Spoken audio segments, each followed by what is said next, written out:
Monsieur le préfet, Madame la vice-présidente du Conseil de région, Monsieur le maire, Mesdames, Messieurs, en vos grades et qualités, au nom du général Danigo, qui est en déplacement cette semaine, nous sommes très honorés de vous accueillir ici au Palais Niel, quartier général de la 11e brigade parachutiste.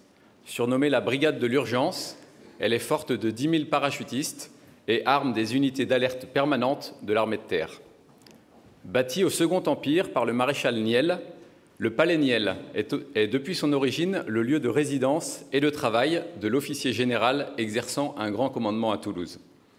Entreprise l'année dernière grâce à un partenariat avec la Fondation du patrimoine, la rénovation des façades extérieures et des murs d'enceinte est aujourd'hui engagée grâce au mécénat.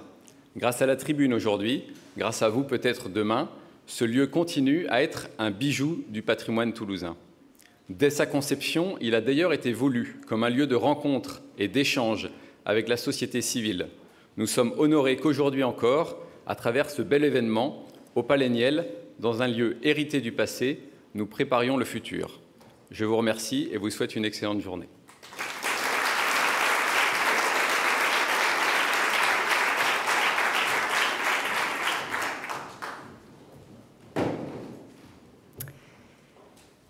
Bonjour à tous. Monsieur le maire de Toulouse, président de Toulouse Métropole, Jean-Luc Moudingue. Madame la vice-présidente de la région Occitanie, Nadia Pellefig. Monsieur le préfet, Pierre-André Durand. Mesdames et messieurs les élus, chers élus, mesdames et messieurs, je m'appelle Tatiana de Franqueville. J'ai 43 ans. Je suis directrice générale de la Tribune. Si je suis ici aujourd'hui, c'est parce qu'une personne m'a dit « tu iras loin ». C'était mon père. Si je suis ici aujourd'hui, c'est parce que j'ai vu une femme se battre pour acquérir son indépendance, travailler, apprendre le français et être la femme qu'elle est aujourd'hui, ma mère. Si je suis ici aujourd'hui, c'est parce qu'un homme m'a donné ma chance en tant que directrice générale, c'est Jean-Christophe Tortora, président de la Tribune. Si je suis ici aujourd'hui, c'est parce que j'ai accédé aux livres, à l'éducation, qui ont fait de moi la femme libre et indépendante que je suis. La société doit être un exemple. Les médias doivent être un exemple. Les écoles doivent être un exemple. Et il y a trop d'angles morts aujourd'hui. Et si nous sommes ici aujourd'hui, c'est pour cela. Les femmes doivent avoir accès aux métiers, elles doivent avoir accès au financement, elles doivent avoir accès aux maths, elles doivent avoir accès à l'école et à l'éducation, elles doivent avoir accès à la liberté d'être et d'exister, ce qui n'est toujours pas le cas dans un certain nombre de pays aujourd'hui. Donc nous sommes ici, vous, moi, acteurs, hommes, femmes engagés pour faire changer les choses, pour faire bouger les lignes. C'est aussi la mission de la Tribune. La Tribune est un média économique dont la raison d'être est d'informer et de rassembler pour créer de l'impact. Alors on le fait tous les jours dans nos colonnes, avec les 3 millions de lecteurs qui nous suivent chaque semaine, parce qu'informer, c'est éclairer, éduquer, sensibiliser. On le fait depuis quelques semaines maintenant avec la Tribune Dimanche, parce qu'on a voulu apporter un journal nuancé, ouvert, généraliste, qui apporte une vision apaisée et également nuancée de l'information. Et on est ici aujourd'hui parce que, ensemble, on va parler de tous les sujets qui sont encore à faire évoluer pour les femmes. C'est notre devoir. Alors c'est aussi le devoir d'une femme dont je veux vous parler. Elle aurait pu être une femme politique, mais finalement, elle a choisi d'être une femme engagée pour les autres femmes. Il s'agit de Sophie Ebora. Elle nous a rejoints à la Tribune, il y a 4 ans maintenant, pour faire bouger les lignes dans nos médias, pour faire parler des femmes dans nos colonnes, pour créer du contenu et de faire valoir ces visages, ces femmes d'entrepreneurs, ces femmes dirigeantes, mais aussi de nous faire parler de tous les sujets d'égalité entre les hommes et les femmes, de fiscalité, tous ces sujets qu'on n'aborde pas encore suffisamment. On fait des progrès, mais pas encore suffisamment dans nos colonnes.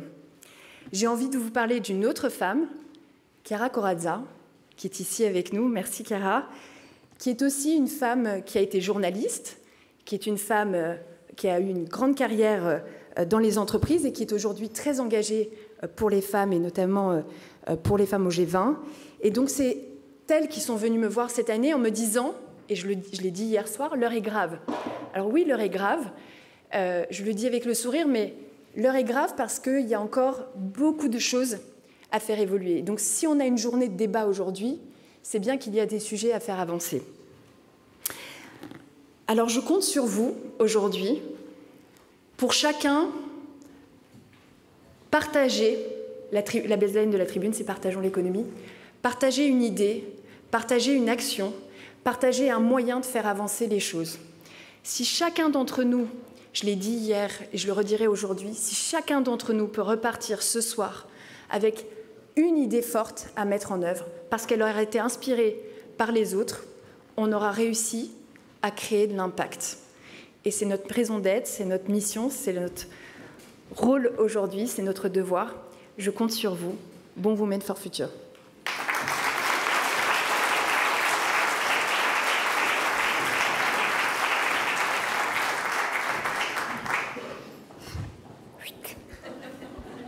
Toujours, hein, moi je suis l'habitude, vous savez.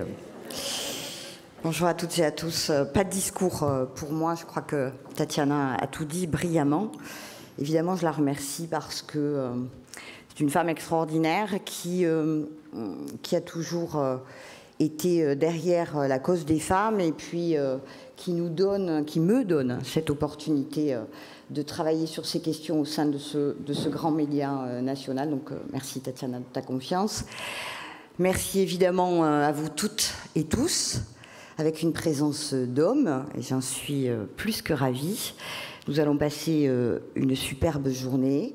Évidemment, remercier Chiara Corazza, avec qui on a beaucoup travaillé pendant de longs mois pour vous proposer un programme exceptionnel qu'elle a su concocter avec beaucoup de talent. Merci Chiara.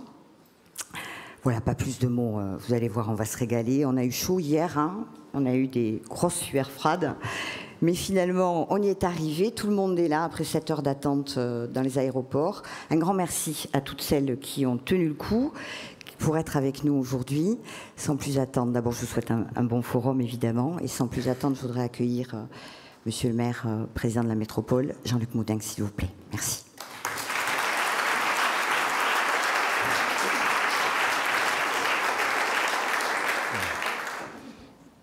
Madame, je vous cherchais. Madame la directrice générale de la Tribune, Madame la directrice Conseil de l'engagement, chère Sophie, Monsieur le préfet de région, Madame la vice-présidente de région, chère Nadia, mes chers collègues qui sont à la fois adjointes au maire et vice-présidente de la métropole, Julie Escudier et Agnès Plagneux-Bertrand. Je veux saluer évidemment Chiara Corazza qui nous fait l'amitié et l'honneur de sa présence avec toutes les fonctions internationales qui sont les siennes et que vous connaissez bien. Je veux saluer également la première vice-présidente de CCI France. Mesdames, messieurs, quelques messieurs ont été admis, ouf. Et bien évidemment, je le cherche, mais voilà, il est là-bas. Je veux saluer également vous-même, mon colonel. Alors je suis heureux de vous dire quelques mots parce que hier, vous avez été reçu au Capitole, en salle des illustres, par ma collègue Julie Escudier, qui est donc, entre autres délégations que je lui ai confiées, chargée de toute la thématique de l'égalité femmes-hommes. Mais je suis heureux moi-même d'avoir la possibilité tout de même de m'exprimer, et je le fais dans un cadre exceptionnel. C'est vrai que nous n'avons pas beaucoup d'exemples dans notre patrimoine toulousain du Premier Empire ou du Second Empire, et donc là c'est un des rares bâtiments impériaux. Alors évidemment, du point de vue du combat qui nous rassemble, il y a peut-être des choses à dire, hein, puisque les deux figures impériales sont Napoléon Ier ici, en empereur romain, et là tout le monde a reconnu bien évidemment l'empereur Charlemagne. Donc nous cherchons, mon colonel, nous cherchons l'effigie de l'impératrice Joséphine et de l'impératrice Eugénie. Donc c'est peut-être quelque chose qui peut inspirer des ajouts dans le cadre de tout ce que vous avez entrepris pour rénover ce bâtiment. Voilà, en tout cas, quoi qu'il en soit, je suis heureux et honoré que vous m'ayez permis de participer à l'ouverture de cette nouvelle session du Forum Women for Future. Et je vous remercie, bien sûr, comme maire de Toulouse, d'avoir choisi notre ville pour vous réunir autour d'un thème, agir maintenant pour l'avenir. Alors, c'est un thème, à la vérité, qui nous concerne tous, par définition, de manière indifférente par rapport aux questions de genre. On a tous le devoir de réfléchir pour que demain soit meilleur qu'aujourd'hui. Et lorsque l'on voit l'actualité de l'aujourd'hui, on peut se dire qu'on a du pain sur la planche. Et c'est vrai, j'en suis persuadé, le fait que les femmes prennent de plus en plus de responsabilités nous permet et nous permettra d'avoir davantage de réponses sur ces questions-là. Et au fond, de rééquilibrer à la fois la qualité de la réflexion sur cette préparation de demain et bien évidemment de rééquilibrer la qualité des réponses et des projets que nous pouvons développer.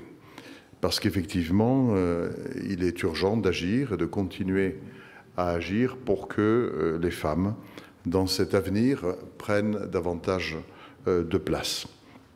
Alors à Toulouse, nous avons développé un certain nombre d'initiatives.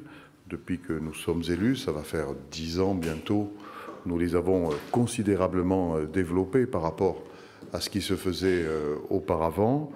Et puisque j'entendais les oratrices précédentes nous inviter à donner des exemples concrets, j'ai plaisir à justement me plier à cet exercice avec, je dirais, 2 idées directrices.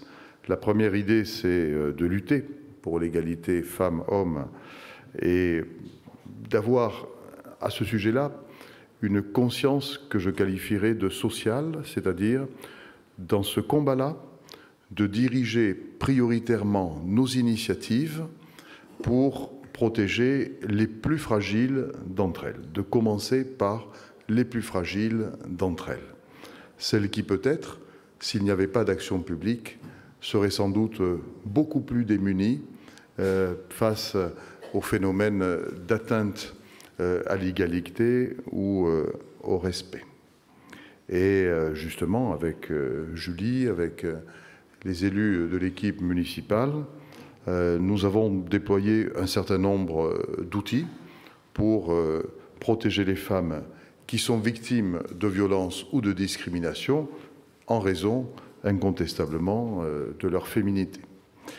Et bien sûr, tout au long de l'année, nous avons à cœur de développer des campagnes d'information parce que on a beau être en 2023, on a beau être au XXIe siècle, on s'aperçoit tous les jours qu'il y a encore des pans entiers de la société dont la mentalité n'a pas évolué, qui sont restés en quelque sorte bloqués, non pas par mauvaise foi, mais tout simplement par manque de repères, par manque de propositions. Et donc chaque fois, nous avons à cœur de travailler cette thématique, de la renouveler pour la rendre plus efficiente et toucher de nouveaux publics.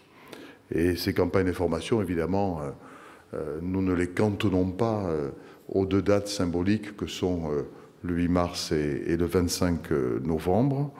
Et je veux en particulier saluer la participation de 14 sportives toulousaines, des sportives de haut niveau dans des disciplines différentes, qui ont accepté de s'engager à nos côtés. Vous savez que la parole publique par les élus est un peu démonétisée, n'est-ce pas?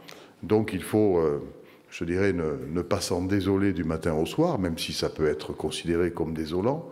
Il faut trouver des solutions, il faut trouver d'autres porte-paroles. Et comme Toulouse est une ville sportive, qui accumule un certain nombre de trophées dans des disciplines différentes, nous avons pensé solliciter ces femmes sportives qui se sont illustrées, qui incarnent une partie de plus en plus importante de l'excellence de Toulouse. Quand je regarde l'évolution du sport toulousain depuis quelques années, je peux vous dire que la progression du sport féminin est un phénomène réel et donc nous avons la possibilité de distinguer celles qui atteignent les premières marches du podium et qui peuvent donc, du fait de leur notoriété, du fait de leur représentativité, porter une parole véritablement impactante sur la société. Et donc, nous avons à cœur de travailler ainsi notre communication, de ne pas être enfermé dans une communication de l'institution. Il y a une deuxième initiative que nous avons développée depuis 2022, ça va faire maintenant presque 2 ans, c'est le dispositif Angela. Donc l'idée c'est quoi? C'est au-delà des lieux publics, notamment gérés par la mairie de Toulouse, c'est d'inviter les professionnels, les commerçants en particulier, tous ceux qui animent un lieu donnant sur l'espace public, à se fédérer avec nous dans cette chaîne de solidarité et d'accueil que constitue Angela. À l'heure où je vous parle, en moins de 2 ans, on a réussi à mobiliser quelques 110 établissements. La plupart du temps, ce sont des commerces. Et donc, on a un dispositif qui a été mis en place avec les différentes autorités et qui permet à une femme qui subit des violences, notamment au foyer. Vous savez que malheureusement, la croissance des violences intraconjugales est un phénomène qu'on ne peut pas objectivement contester et qui, au fond, ne peuvent se signaler que lorsque elles sortent pour faire telle ou telle tâche, se rendre à tel ou tel endroit. Et à ce moment-là, effectivement, lorsque elles voient sur la vitrine d'un magasin, par exemple, le logo du dispositif Angela, elles savent qu'elles peuvent rentrer là. Ça paraîtra banal aux yeux du plus grand nombre, mais ça leur donnera un contact qui est organisé pour alerter toute une chaîne de nature à épauler la personne concernée. Et je suis heureux de voir que cette réponse que nous avons inventée pour être aux côtés des femmes en particulier qui sont harcelées, parce que ça peut être ça aussi, une femme harcelée dans la rue, sur l'espace public, ce dispositif est en train de se développer et de donner de plus en plus de solutions à un maximum de femmes. Je veux citer aussi une troisième initiative, là aussi avec un souci social. Comme toutes les grandes villes, nous avons affaire face à un phénomène de présence de rue d'un certain nombre de personnes, d'un nombre croissant de personnes, notamment de migrants. C'est une difficulté qui est très largement partagée avec l'État, bien évidemment. Et nous avons pris, lors des dernières élections municipales, un engagement, c'est de faire en sorte qu'il n'y ait plus aucune femme à la rue à Toulouse. Je peux vous dire que c'est un sacré engagement. Et nous avons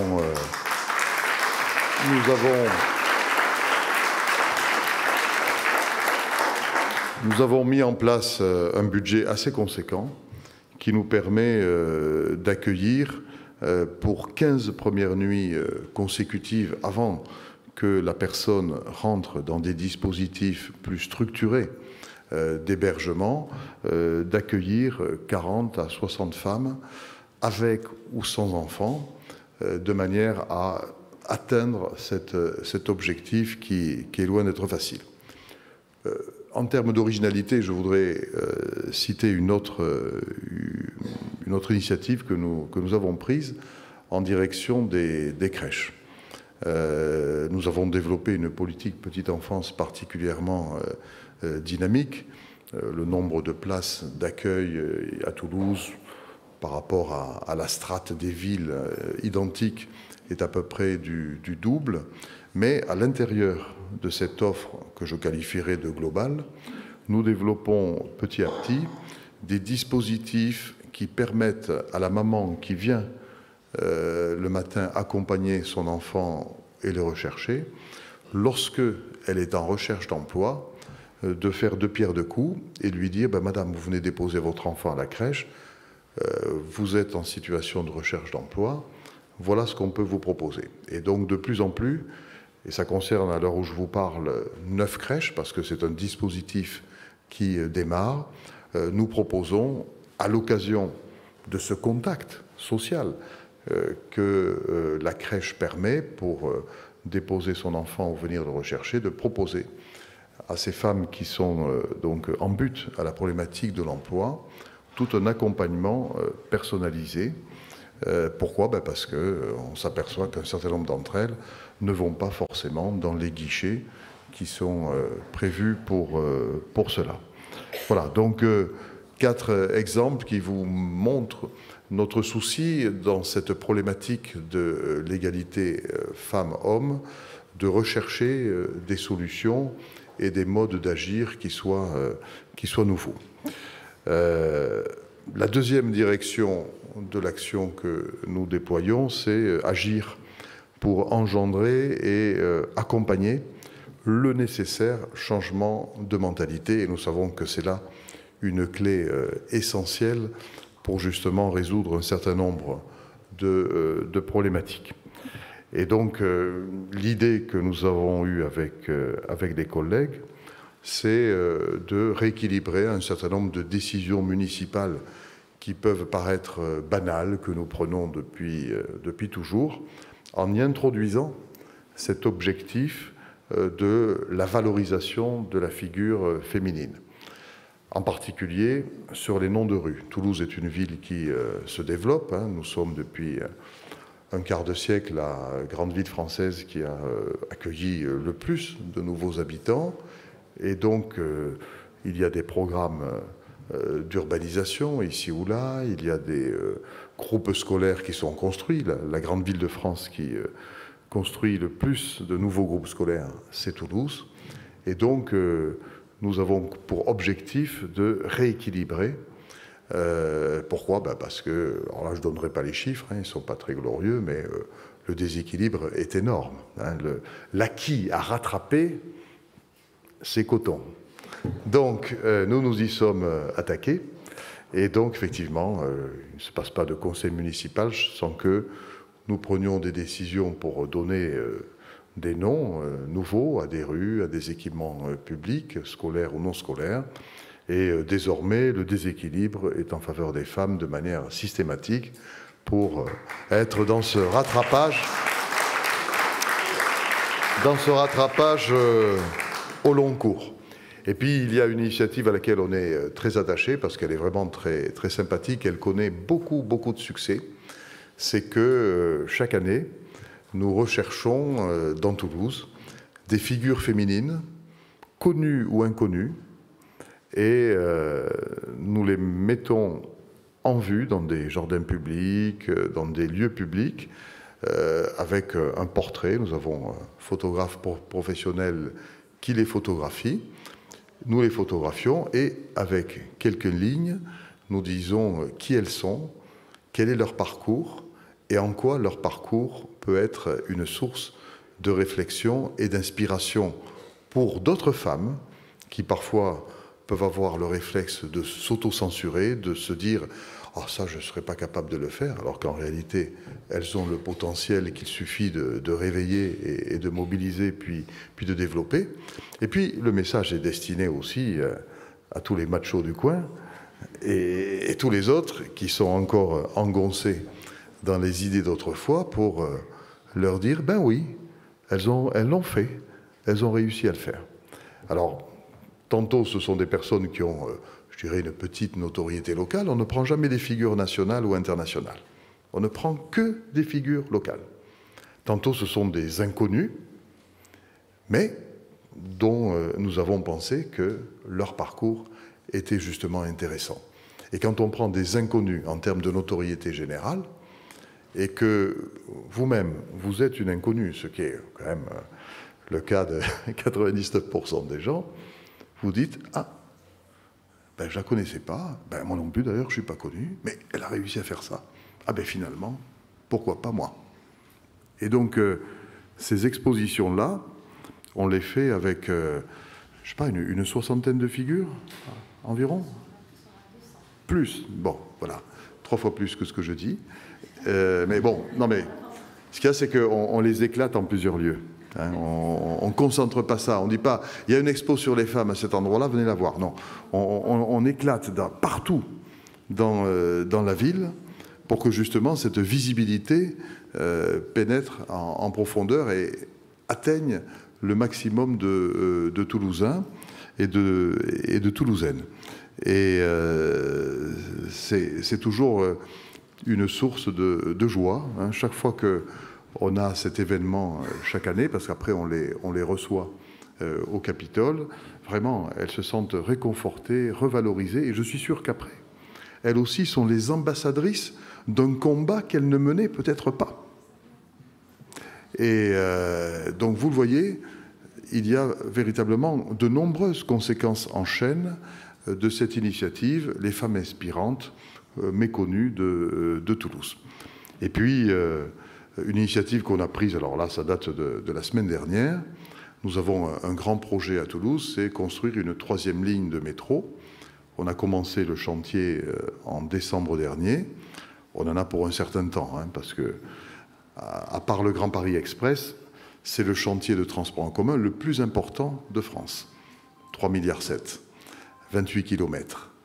Et donc nous aurons, à partir de l'année prochaine, en 2024, nous aurons 6 tunneliers qui vont creuser le sous-sol toulousain pour préparer l'infrastructure. Et nous avons décidé de donner un nom à chaque tunnelier, ce qui est la tradition dans le milieu des travaux publics. Ces noms-là ont été adoptés la semaine dernière. Et là, en matière de rééquilibrage, on est exemplaire puisque les 6 tunneliers ne portent que des noms de femmes. Voilà. Donc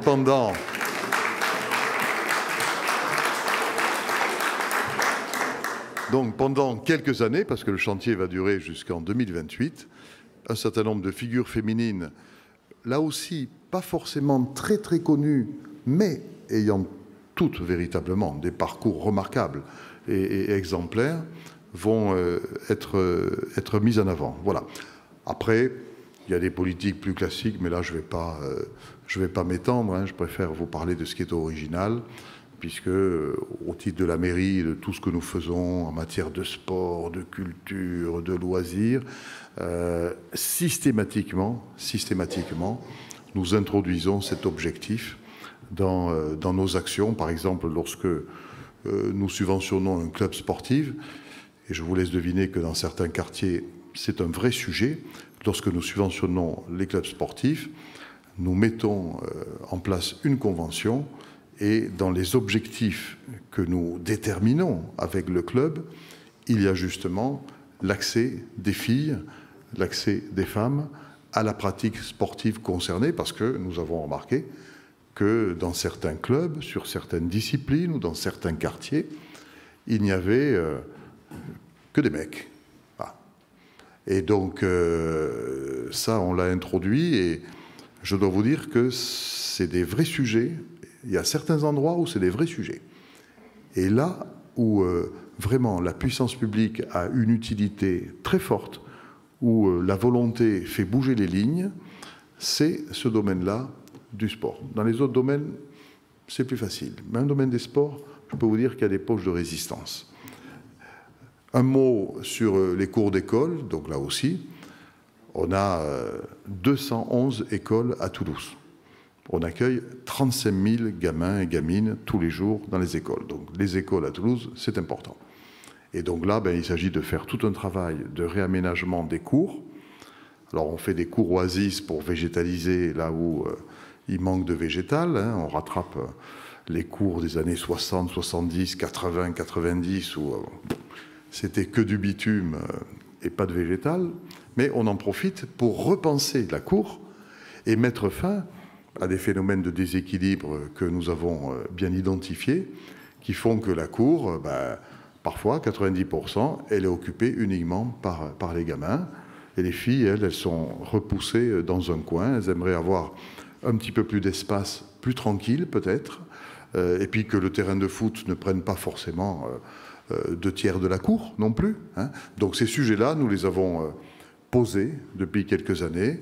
Et donc, quand nous réaménageons les cours, nous avons ces deux objectifs dans le viseur. Voilà. Alors après, je ne vais pas aller plus loin parce que mon propos pourrait être trop long et lassant. Je terminerai par un succès, parce qu'on parle des problèmes et des combats. Le succès, c'est la politique de ressources humaines de la mairie. On a 67% des agents de la ville qui sont des femmes, mais la question intéressante, c'est parmi les postes de direction. Et là, je suis content parce que désormais, les femmes occupent 56% des postes de direction. Ça, c'est moins classique. C'est moins classique que les 67%. Et c'est moins ancien, pour être franc. Voilà. Donc, tout ça pour vous dire que, évidemment, la mairie de Toulouse, la métropole, c'est 13 000 agents. Et là aussi, il y a du boulot. Hein. De ce point de vue-là, il y a du boulot, il y a des messages à faire passer. Et nous avons élaboré, avec nos interlocuteurs partenaires sociaux, on a élaboré des plans pour l'égalité à usage interne. Voilà. Alors là aussi, hein, ça dépend des services. Il y a des services plus avancés, il y a des services plus en retard. Mais on a mis au point ces plans d'ensemble pour avancer. On a également fait en sorte que pour les congés ou les congés maternité ou le télétravail, les hommes s'y mettent un petit peu plus. Voilà, parce que là aussi, on avait remarqué un certain nombre d'inégalités et on a mis en place un comité de suivi interne sur l'égalité femmes-hommes à la mairie. Où en est-on? Quels sont les indicateurs dans les services? Où en est-on? De manière à ce que vraiment ce mouvement ne soit pas simplement un slogan ou une gentille intention. Voilà. Je ne vais pas en dire plus. Vraiment, je voulais vous donner quelques exemples pour nourrir les échanges. Vous êtes dans une ville, vous le savez, qui est une ville de l'innovation. Depuis toujours, l'ingrédient du développement de Toulouse, c'est la connaissance, le savoir. C'est à partir de cela que la dynamique toulousaine, en particulier la dynamique économique, se construit. C'est grâce au moteur de l'innovation que nous participons au demain, pas simplement pour Toulouse, mais aussi pour le pays, pour l'Europe. Agnès participe tout à l'heure à un atelier, parce que son parcours à elle, de ce point de vue-là, est assez exemplaire. Et je sais que ce caractère de Toulouse, ville innovante, c'est quelque chose qui a retenu votre attention pour nous choisir comme adresse de ce rassemblement. Voilà, je vous souhaite le meilleur, que tout se passe bien pour vous.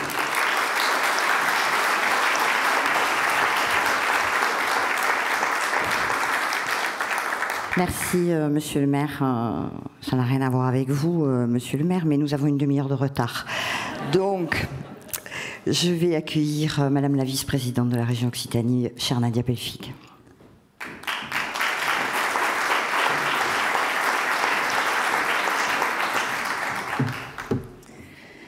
Bonjour à toutes et à tous, monsieur le préfet, monsieur le maire, madame l'adjointe au maire, madame la vice-présidente, madame la directrice générale de la tribune, madame la directrice de l'engagement de la tribune, madame la première vice-présidente de la CCI. Il y a beaucoup de visages à la vérité que je souhaiterais saluer, mais j'ai bien noté et je vais avoir un propos concis le plus efficace possible. Je ne suis pas sûre que vous veniez ici pour les salutations protocolaires. Alors veuillez m'excuser. À chacune, à chacun, vraiment mes amitiés. Sacha Kurowska habite entre Kiev et Lviv. Et pendant des mois, la correspondance avec sa sœur a été publiée dans un grand quotidien régional et a constitué une fenêtre sur les atrocités de la guerre en Ukraine. En Iran, Nasrin Sotoudeh est avocate des droits de l'homme. Elle a lutté sans relâche pour la justice et les obstacles qui se dressaient sur son chemin. En Suède, Anne Huillier, franco-suédoise, et c'est une fierté pour nous, a eu le prix Nobel de physique assez récemment pour ses travaux sur l'attoseconde, à savoir le milliardième de seconde. Alors, je ne vais pas me lancer dans cette explication, mais sachez que les applications, y compris en termes industriels, en termes technologiques, sont extrêmement importantes. Et ce prix Nobel de Anne L'Huillier est extrêmement important parce qu'elle n'est que la 3e femme depuis 1903 et le moment où Marie Curie avait obtenu ce prix Nobel. Marie Curie, à qui, quand il avait été demandé « Alors, madame, ça fait quoi de vivre avec une célébrité ?» avait répondu « Je l'ignore, demandez à mon mari. » En Israël, Nitzan Uriel a brillé en tant que chercheuse sur l'intelligence artificielle. Elle a inspiré des générations entières.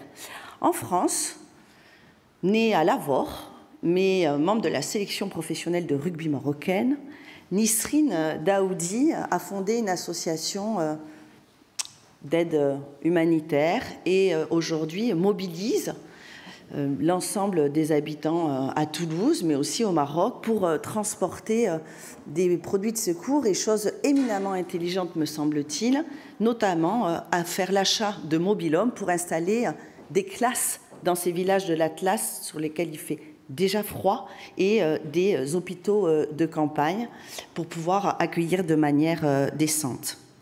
En Palestine, les chansons de Rimbana traduisent la souffrance, les combats et les histoires de son peuple. À Lampedusa, Sarah, qui a fui l'Afghanistan, voit bien que même en traversant des mers et des pays, sa voix n'est pas entendue.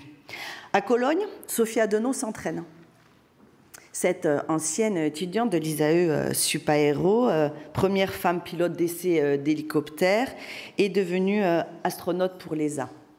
Alors, quel est le point commun de toutes ces femmes? Une femme prix Nobel de la paix, une femme prix Nobel de physique. Je ne sais pas si vous avez observé, mais une femme fait souvent la une de la presse, et souvent exprimée par une femme.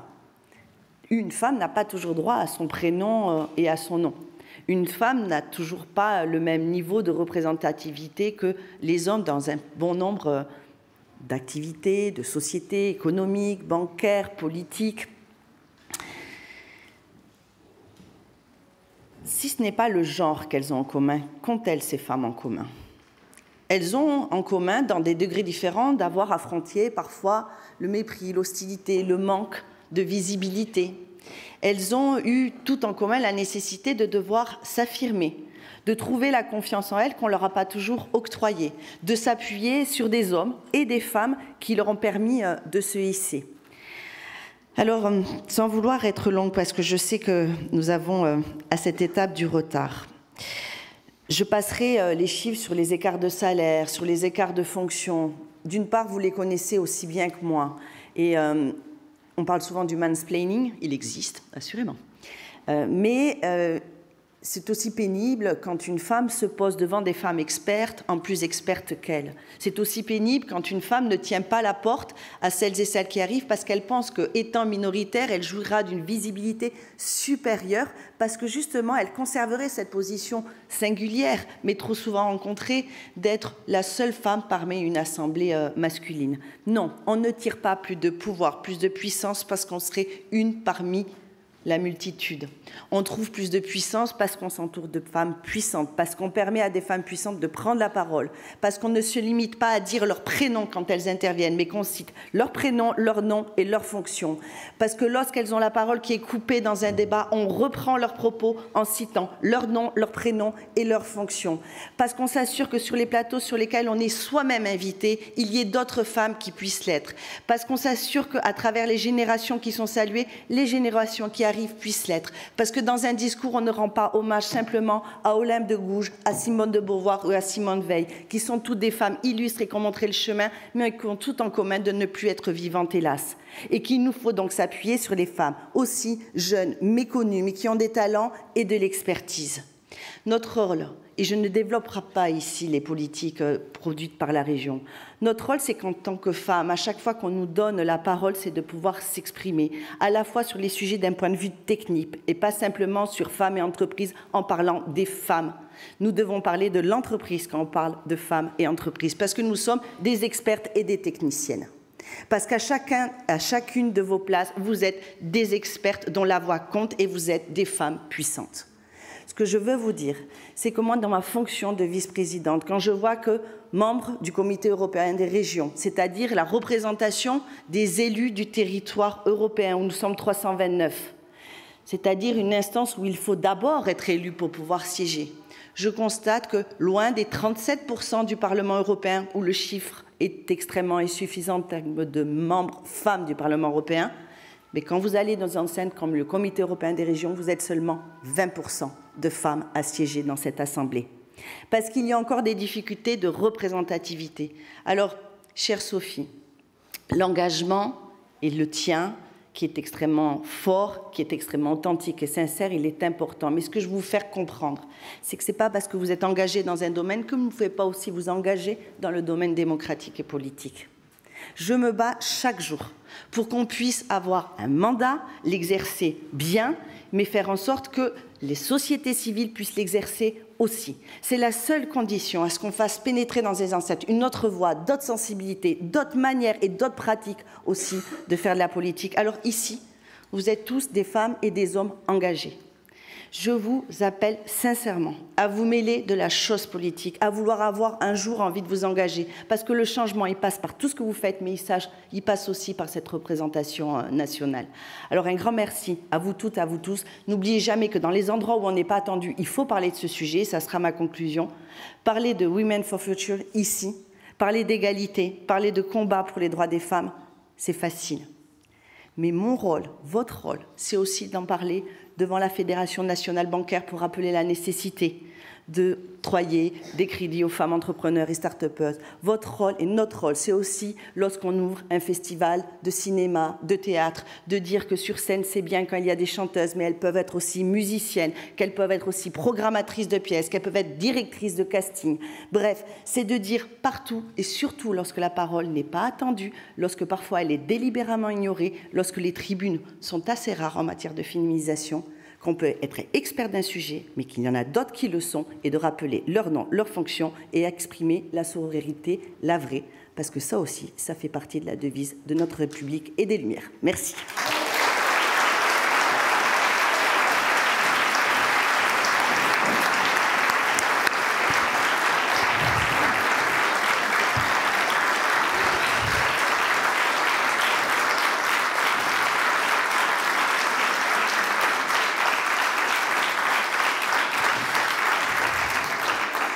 Merci, chère Nadia.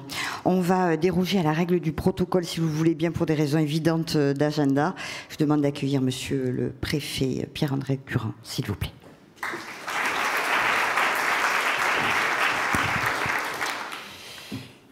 Bien, Madame la directrice générale de la Tribune, Madame la directrice de l'engagement, Madame la vice-présidente du Conseil régional, Monsieur le maire, président de la métropole de Toulouse, je salue l'ensemble des personnes ici présentes en vos grades et qualités.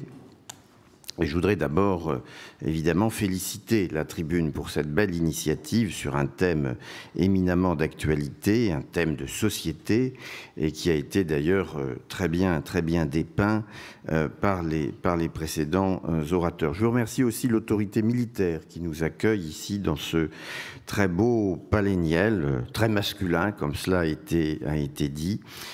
Et donc, merci d'avoir mis ce cadre à disposition de la Tribune pour ce bel événement. Alors, rapidement, je donnerai peut-être, pour être en complément des précédentes interventions, quelques repères peut-être plus nationaux, en rappelant que le droit des femmes et l'égalité femmes-hommes constituent évidemment une priorité nationale, grande cause des 2 quinquennats du président de la République. Suivant les données de 2022 publiées par le ministère de l'Égalité, sur les 35 millions de femmes que compte la France, 14,5 millions participent au marché du travail. Et même si la mixité des métiers évolue, elle progresse trop lentement. Et selon une source INSEE, publiée en 2022, à travail égal, les femmes gagnent 16% de moins que les hommes en moyenne. Aussi, faire progresser l'égalité professionnelle au sein des entreprises est donc l'une des grandes priorités gouvernementales. L'ambition est claire, chaque femme doit trouver sa place au sein de la société et en particulier au sein du monde professionnel, à hauteur de ses aspirations, de ses ambitions, de ses compétences. Depuis 2013, le ministère chargé de l'égalité entre les femmes et les hommes et le ministère chargé du travail signent avec Pôle emploi un accord cadre en faveur de l'insertion économique des femmes et de l'égalité professionnelle entre les femmes et les hommes. Combinant une approche nationale et territoriale, cet accord cadre a été renouvelé une 4e fois en 2021 pour la période 2021-2024, afin de poursuivre la dynamique engagée avec l'objectif de renforcer la gouvernance nationale et locale de la politique de l'égalité en matière d'emploi, de lutter contre les stéréotypes sexistes, de favoriser la mixité des métiers, de faciliter le recours à l'emploi des femmes. Cet accord cadre national sera décliné en Occitanie. Grâce à la coopération qui se construit entre la direction régionale aux droits des femmes, j'en salue la directrice, et qui œuvre auprès de moi, et donc le service régional de Pôle emploi. À noter qu'afin de répondre à plus d'émancipation économique des femmes, la loi du 24 décembre 2021 visant à accélérer l'égalité économique et professionnelle dite loi Rixain comporte des mesures concrètes pour le quotidien des femmes et pour plus d'égalité entre les femmes et les hommes dans les grandes écoles, dans les entreprises et dans l'entrepreneuriat. En voici les éléments. La publication par le service du ministère chargé du travail des résultats obtenus à l'ensemble des indicateurs de l'index sur le site internet du ministère du Travail et des obligations pour les entreprises non vertueuses de faire connaître et de rendre publiques les mesures de progression et de correction. La Première ministre a énoncé le 8 mars 2023 un plan interministériel pour l'égalité entre les femmes et les hommes intitulé « Toutes et tous égaux », au sein duquel l'égalité professionnelle et économique est bien évidemment un des axes majeurs. Sur cet axe de l'égalité professionnelle et économique, ce plan a 3 objectifs. Le premier, assurer l'égalité dans la sphère professionnelle privée et publique. Le deuxième, engager davantage de mixité dans l'ensemble des métiers. Et le troisième, lever les freins à l'entrepreneuriat des femmes. Et concernant spécifiquement l'entrepreneuriat, un nouvel accord cadre national liant l'État à BPI France sera élaboré pour les années 2024 à 2026. Ainsi, en Occitanie, en vue de l'élaboration prochaine du plan d'action régional pour l'entrepreneuriat des femmes, le PAREF, la direction régionale aux droits des femmes va organiser prochainement, avec le soutien du ministère de l'Égalité, une action grand public afin de mieux faire connaître et promouvoir les réseaux d'entrepreneuriat et de marrainage de l'Occitanie. Engagés à agir ensemble pour renforcer l'égalité et la mixité professionnelle, le ministère chargé de l'égalité entre les femmes et les hommes et le ministère du Travail, de l'Emploi et de l'Insertion ont élaboré en partenariat avec le laboratoire de l'égalité un guide égalité « Mon entreprise s'engage » à destination des TPE et des PME. Ce guide a pour objectif de lever les freins liés aux stéréotypes et de favoriser le développement de plans d'action en faveur de l'égalité professionnelle. Il permet d'outiller les TPE et les PME qui souhaitent engager leur entreprise et s'impliquer dans une démarche d'égalité. Enfin, nous savons toutes et tous que la réponse à l'enjeu d'égalité femmes et hommes devrait se mettre en œuvre dès le plus jeune âge. Et nous sommes là sur un terrain, je dirais, plus sociétal. Et c'est parce que la culture de l'égalité est aussi un pilier de cet engagement national décliné en Occitanie que j'ai signé le 8 mars 2023 une convention pour l'égalité dans le système éducatif qui a associé la rectrice de région académique, chancelière des universités, le recteur de l'Académie de Toulouse, le conseil régional, le directeur régional de l'agriculture, et qui œuvrent tous donc sur les établissements scolaires dont ils assurent à des titres divers la tutelle ou le fonctionnement.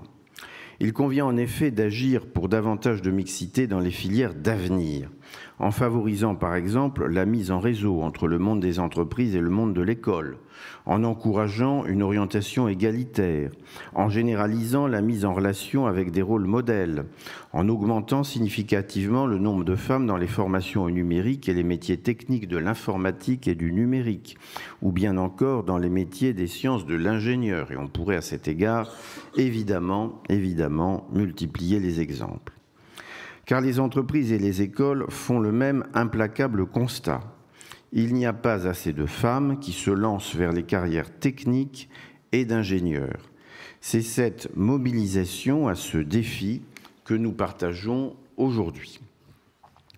L'insertion professionnelle et l'autonomie économique des femmes constituent donc des enjeux sociétaux, sociaux et économiques essentiels. C'est aussi une question de justice sociale et la condition indispensable de l'accomplissement de l'égalité réelle entre les femmes et les hommes. Ces enjeux revêtent aussi des dimensions importantes de performance économique et d'attractivité des organisations professionnelles.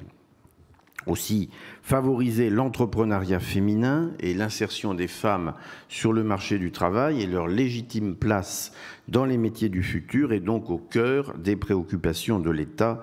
Soyez assurés que j'y souscris totalement et avec engagement ici en région Occitanie. Voilà à très grands traits, mesdames et messieurs, les éléments, je dirais, plus macro, plus nationaux qu'il me semblait intéressant de vous délivrer pour nourrir vos débats, nourrir vos travaux. Et je veux renouveler mes remerciements et mes compliments à la tribune pour l'organisation de cette journée qui sera, j'en suis sûr, très, très féconde et qui contribuera à cette mobilisation générale à laquelle nous sommes tous associés et surtout convaincus. Donc merci à toutes et à tous de votre engagement, merci de votre présence aujourd'hui et avec mes meilleurs souhaits de réussite, Madame la Directrice Générale, pour cette belle journée. Merci à tous.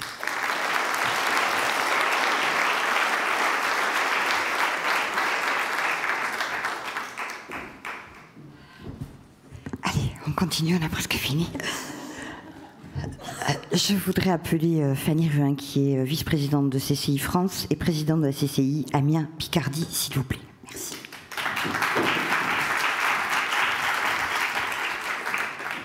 Bonjour à toutes et à tous. Je passe le protocole, j'ai compris qu'il fallait faire vite. Je suis vraiment ravie d'être avec vous aujourd'hui. Alors, ravie parce que ravie de représenter Alain Di Crescenzo, un local de l'étape, président de CCI France. Ravie en tant que première VP de CCI France en charge de l'entrepreneuriat au féminin, en tant que chef d'entreprise, tout simplement. Et puis, ravie de voir cette belle dynamique sur ce territoire. Bravo, monsieur le maire, madame la vice-présidente, monsieur le préfet qui est parti, je crois. On sent une vraie volonté. Merci, merci Sophie, je suis aussi ravie d'être arrivée. Ça, c'est une petite parenthèse. Pour nous, c'était une évidence d'être là aujourd'hui. Une évidence pour CCI France, une évidence parce que l'entrepreneuriat au féminin, c'est un enjeu. C'est un enjeu aussi économique. Alors pourquoi économique? Parce qu'on représente 52% de la population et seulement 30% des femmes chefs d'entreprise. Si nous étions à 50% des chefs d'entreprise, il y aurait 200 000 créations d'entreprises par an, ce qui est énorme.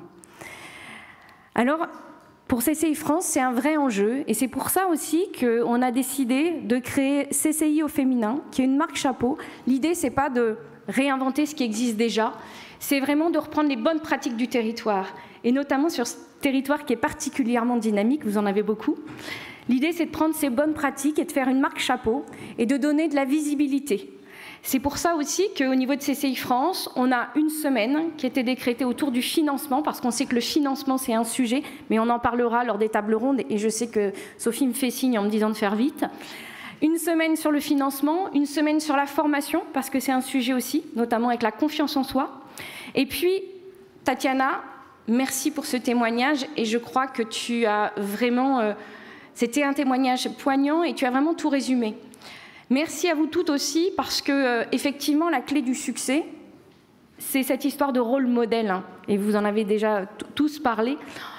Je crois qu'un jour, voilà, on a fait des rencontres, et c'est pour ça qu'on est là aujourd'hui, et on a un rôle, un devoir. Le devoir de transmettre l'envie. C'est pour ça aussi qu'au niveau de CCI France, on a souhaité vraiment généraliser l'opération 100 000 entrepreneurs. C'est-à-dire qu'en fait, on reçoit des collégiens dans les CCI, on ouvre les portes aux collégiens et des chefs d'entreprise, des femmes chefs d'entreprise, parlent de leur métier. Parce que c'est comme ça qu'on va aussi casser ces plafonds de verre et puis changer le regard et puis se dire « Ah bah oui, peut-être que je peux être ingénieur, peut-être que je peux être dans les métiers techniques, peut-être que je peux travailler chez Airbus, par exemple. » Je crois qu'on a hâte de commencer les tables rondes, toi surtout. Donc je vais arrêter là et hâte voilà, d'échanger. Merci pour cette invitation. En tous les cas, CCI France est à vos côtés et on va dynamiser tout ça et continuer. Merci à vous. Merci Fanny, merci beaucoup. Allez, on termine en beauté avec Madame Chiara Corazza qui va écourter un peu aussi, mais allez, c'est à toi Chiara.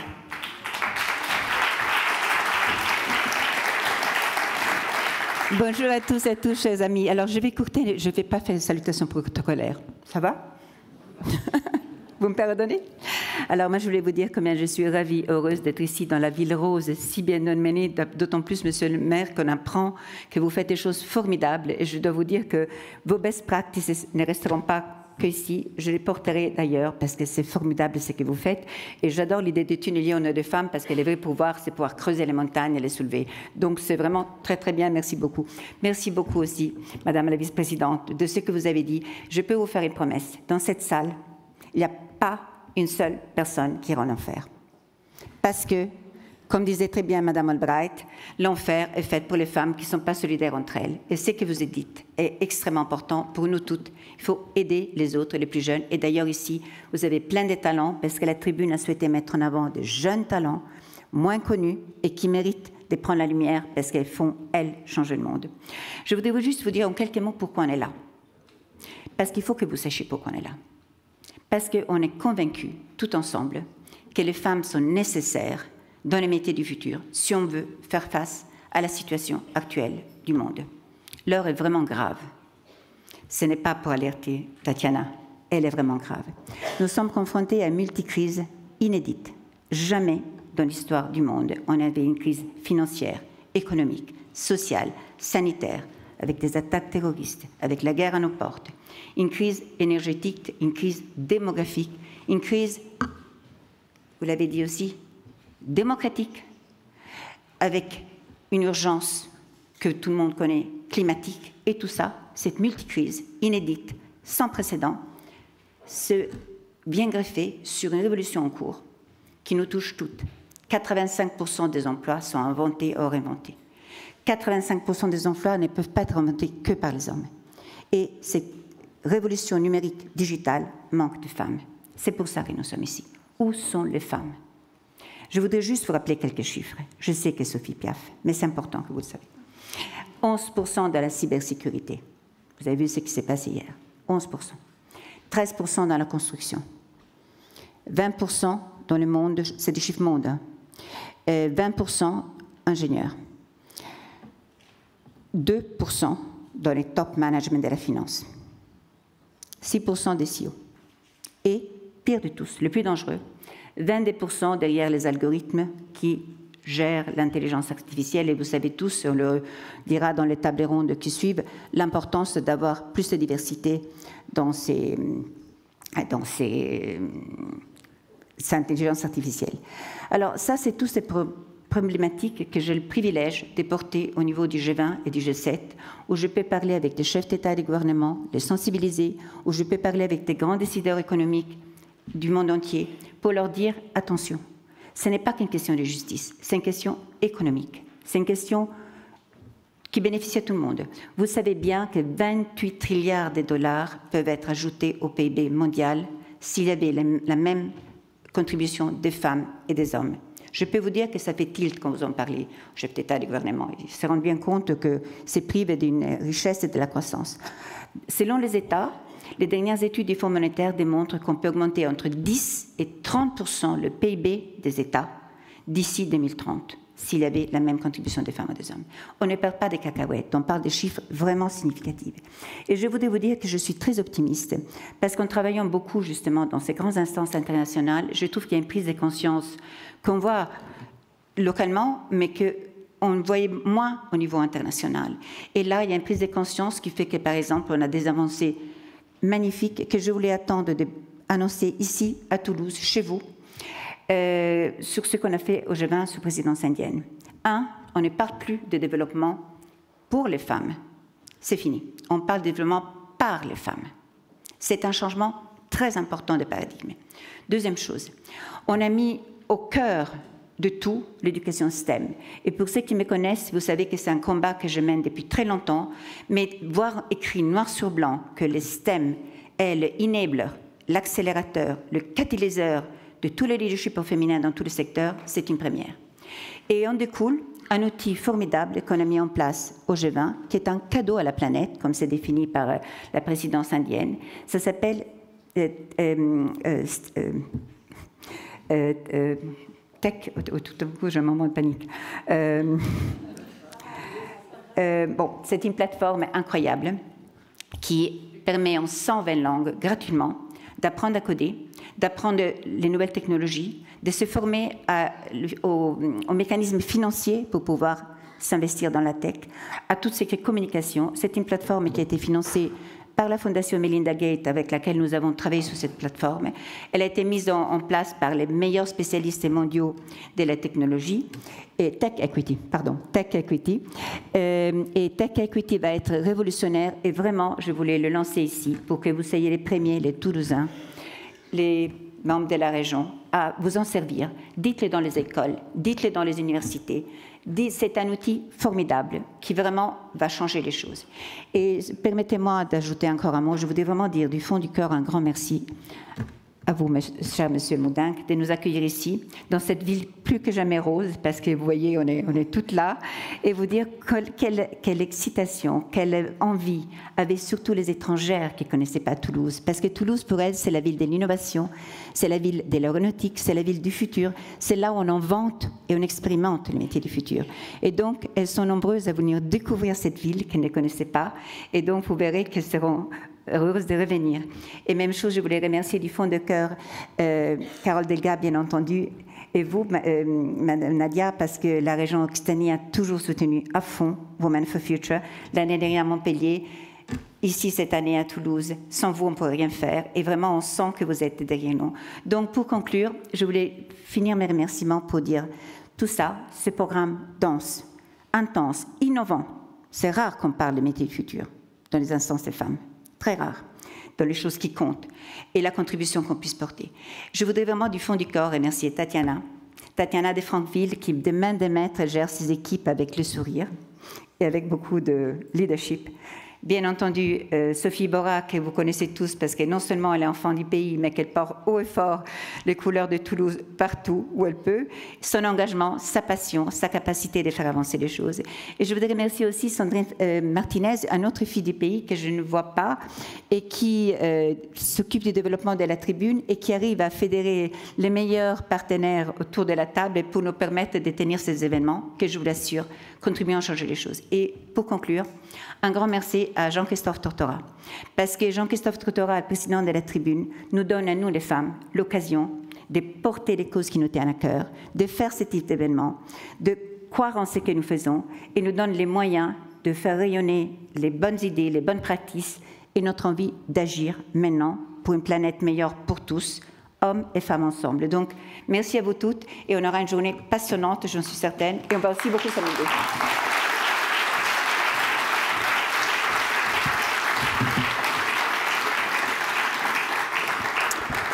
Allez, on le démarre ce forum ou on ne le démarre pas? Merci infiniment Chiara pour tout, évidemment pour tout. On va démarrer cette grande journée de débat avec une thématique face à la course contre la montre, les femmes pilotes de l'industrie du futur, qui est animée par Pierrick Merlet dans quelques instants. Merci à toutes et à tous. Bon forum.